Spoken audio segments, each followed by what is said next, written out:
রিটার্নে যে সমস্ত সম্পদ দেখাতে পারেননি সেই সম্পদগুলো দেখানোর সুযোগ একটি দেওয়ার জন্য ব্যবসায়ী মহলের পক্ষ থেকে একটি দাবি এসেছিল, সাধারণ মানুষের পক্ষ থেকে একটি দাবি এসেছিল। বাড়তি কর সুবিধা দিয়ে কালো টাকা সাদা করার সিদ্ধান্তের দায় ব্যবসায়ীদের। এনবিআর চেয়ারম্যানের এমন বক্তব্যের 24 ঘন্টা যেতে না যেতেই তা একযোগে প্রত্যাখ্যান করলেন রফতানিকারকদের শীর্ষ সংগঠন বিজিএমইএ, বিকেএমইএ ও বিটিএম এর নেতারা।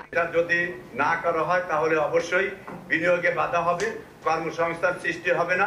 প্রস্তাবিত বাজেটের প্রতিক্রিয়া জানাতে শনিবার দুপুরে রাজধানীর উত্তরায় বিজিএমএ ভবনে সংবাদ সম্মেলনের আয়োজন করা হয়। ব্যবসায়ীরা বলেন, এনবিআরের হয়রানির লাগাম টানতে না পারলে পিছিয়ে পড়বে দেশের অর্থনৈতিক কর্মকাণ্ড। মনে করি শিল্প টিকে থাকলে রাজস্ব আসবে, নতুন নতুন কর্মসংস্থান তৈরি হবে। নতুন কাস্টমস আইন বাস্তবায়নের আগে সমস্ত স্টেক হোল্ডারদের সাথে আলোচনা করে মতামত নেওয়ার অনুরোধ করছি।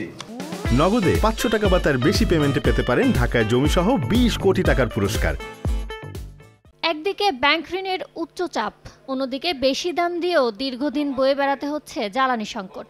এমন অবস্থায় পোশাক খাতের বিদ্যমান উৎসকর 1% থেকে অর্ধেকে নামিয়ে বাজেট চূড়ান্ত করার দাবিও জানান শিল্প মালিকদের শীর্ষ সংগঠনের নেতারা। 2029 সাল পর্যন্ত পোশাক খাতের চলমান সকল ইনসেন্টিভ অব্যাহত রাখা এবং বিকল্প ইনসেন্টিভ পরিবর্তন না করা পর্যন্ত চলমান ইনসেন্টিভগুলো কাটছাঁট না করার জন্য আমরা বারবার অনুরোধ করেছি।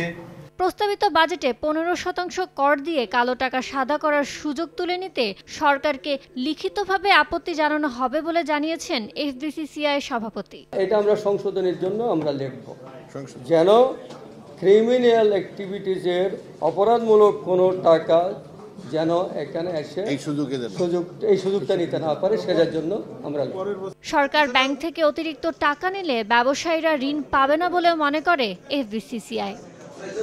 ইয়ানুর শিফাত, সময় সংবাদ, ঢাকা।